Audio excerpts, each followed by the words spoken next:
Korun ini orang yang kaya raya luar biasa. Ketika dia keluar rumah, dia itu Masya Allah. Apa virusnya Korun? Diabadikan oleh Al-Quran. Innama utituhu ala ilmin indi. Aku mendapatkan semua ini karena memang prestasi. Kalau Korun mengatakan innama utituhu ala ilmin indi, ini semua adalah prestasiku. Kalau Nabi Sulaiman mengatakan hadza min fadli rabbi, ini semua adalah anugerah titipan Allah. Assalamualaikum warahmatullahi wabarakatuh. Sejarah akan terus terulang. Kejadian demi kejadian yang ada di masa lalu juga akan terjadi di masa kini dan masa mendatang. Ada orang-orang kaya yang kekayaannya itu bahaya.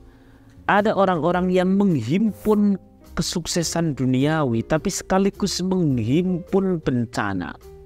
Siapa itu? Adalah orang-orang yang memiliki satu virus bahaya di dalam dirinya. Virus itu bila ada pada orang yang OTW kaya atau orang yang sudah kaya, maka mudah sekali hal itu menjadi bencana. Apa virus itu?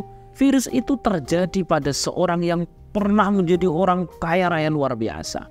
Saya pernah ke kota namanya kota Fayum di Mesir. Di sana ada Nahru Korun, pengawan atau sungai Korun. Dulu di sanalah tempat di mana Korun dibenamkan. Anehnya ada orang nemu uang di Kaligawe, nemu uang di Sidoarjo, katanya nemu harta karun. Padahal dulu dibenamkannya di Mesir. Ya sudahlah, itu tidak begitu penting. Yang terpenting saya akan bahas Korun.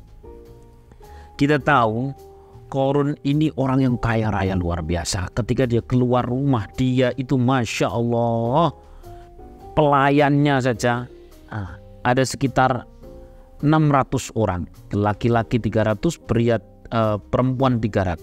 Belum lagi dia memiliki pengawal. Disebutkan dalam beberapa kitab tafsir pengawalnya itu sampai 4.000. Belum lagi kendaraan-kendaraan yang membawa kunci-kunci perbendaraannya. Kalau dalam bahasa Al-Quran, pokoknya kunci perbendaraan itu dipikul oleh orang-orang yang kuat saja tidak mampu. Kalau bahasa orang sekarang, saking kayanya hingga uang deposito berat dipikul oleh perbankan. Kalau zaman sekarang asetnya terlalu banyak sehingga sampai memberatkan orang-orang yang menghitungnya. Masya Allah, Korun sedemikian rupa. Tapi kemudian karena ada satu virus yang ada dalam diri Korun, maka Korun kemudian dibenamkan. Hal ini juga terjadi pada seorang yang ada di surah Kahfi. Di surah Kahfi kan ada dua orang. Namanya satu Yahuza, yang namanya satu Kurtus. Kurtus itu punya penyakit apa yang ada pada diri Korun.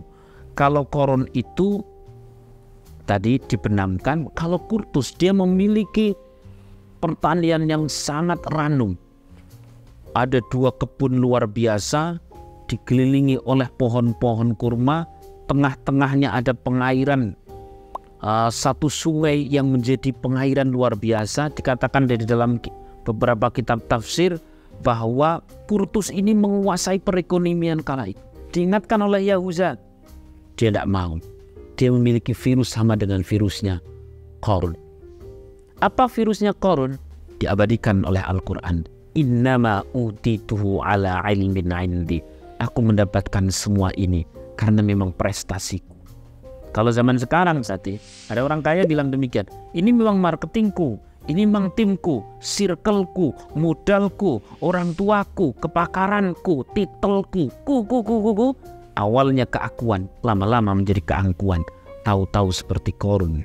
Kalau Korun dibenamkan ke bumi, kalau Kurtus disambar bledek. Kalau orang zaman sekarang tahu-tahu hilang karena ditipu dan sebagainya.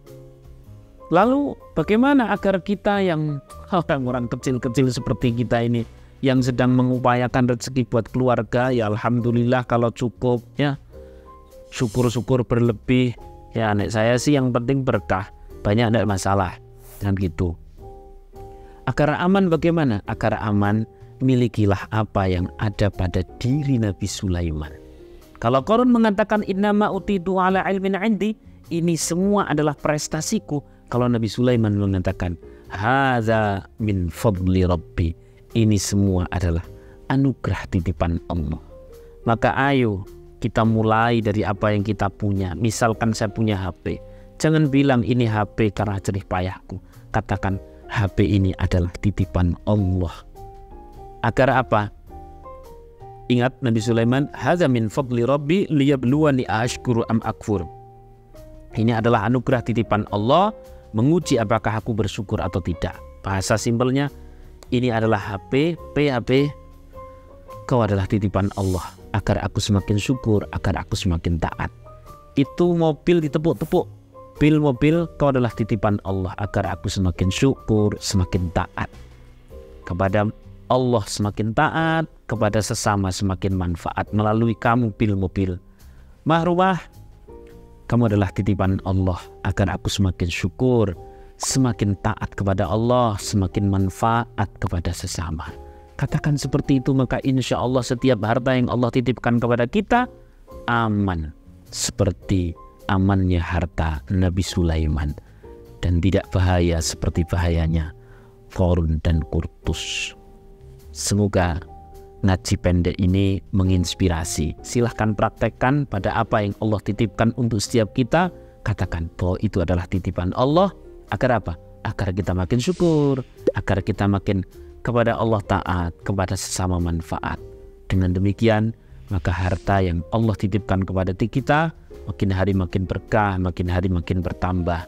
Yang penting berkah, banyak tidak masalah. Assalamualaikum warahmatullahi wabarakatuh.